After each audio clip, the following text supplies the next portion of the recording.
Hello, and welcome to Closing the Gap on Skilled Labor in the United States by Joshua Ball. This is Management 551. So what is a skills gap?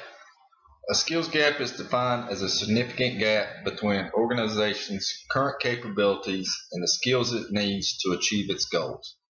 It is the point at which an organization can no longer grow or remain competitive because it cannot fill critical jobs. How is it affecting the American business? In a study performed by Dice Holdings, a company which calculates the time required to fill open jobs, the mean duration of job vacancies in the United States was 24.9 working days in June of 2016. Occupations with some of the highest vacancy rates include information technology, financial services, health services, and manufacturing. How can we use theory of constraints to manage?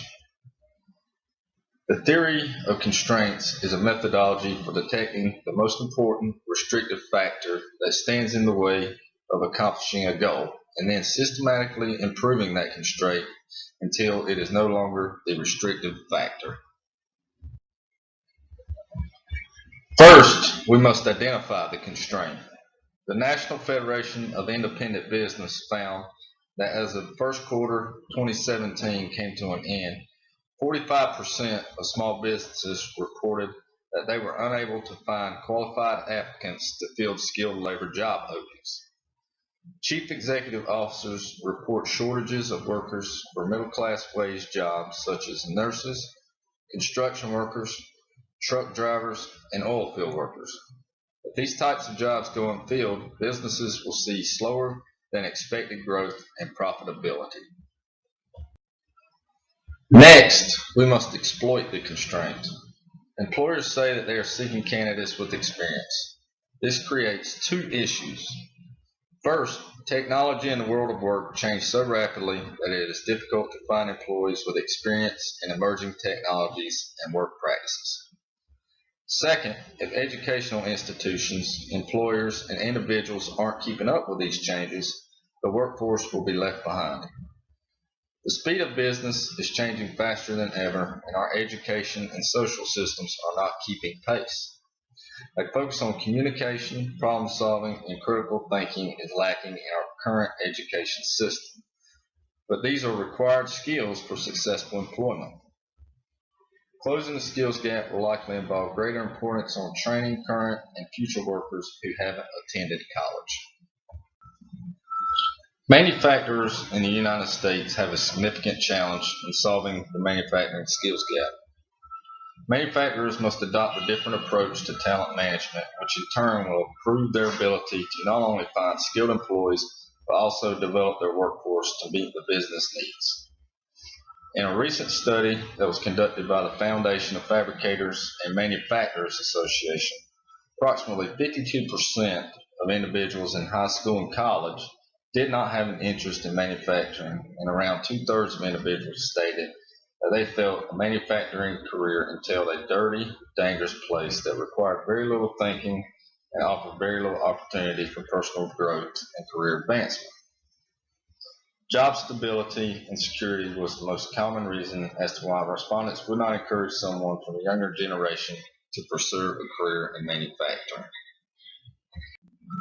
Manufacturing executives in the United States, as part of the business strategy, have become more involved in local schools and community colleges and encourage them to pursue vocational education and certification programs to help close the gap on skilled labor. Manufacturers as a whole can also involve local high schools and elementary schools and try to build more interest in STEM skills to build a pipeline early on. Moreover, they can work together with nonprofit organizations like the STEM Academy and Project Lead the Way, which are two of the leading providers of K-12 STEM education. Together with the internal training programs, these externally focused approaches keep a steady stream of qualified candidates job ready and will help address the development needs of the existing workforce and drive business needs in the future. In today's climate, companies that want to attract and retain the best talent will look for the best ways to develop employees along the way. If that describes your company, you have to invest in people with the understanding that you're going to help them grow professionally. Top talent is very much in demand these days, and for a good reason. It is the main source of sustainability, competitive advantage, especially in the high-tech sector, which competes on innovation. Hiring and retaining the best talent is as tough as it's ever been, with projections through 2025 indicating that, for the first time in U.S. history, the number of younger workers entering the labor market won't be enough to replace those who are leaving. In closing, the lack of skilled labor in the United States manufacturing workforce is far reaching, and it is cause for concern for many operations managers around the country. A skills gap that threatens the sustainability of businesses, and while a big part of the skills gap is a shortage of people skilled in the STEM industries, there is also a gap in soft skills such as communication and advanced leadership skills. Filling this gap is going to take a concerted effort on all fronts, including encouraging America's youth to return to the manufacturing industry and encourage them to learn those valuable skills such as science and engineering.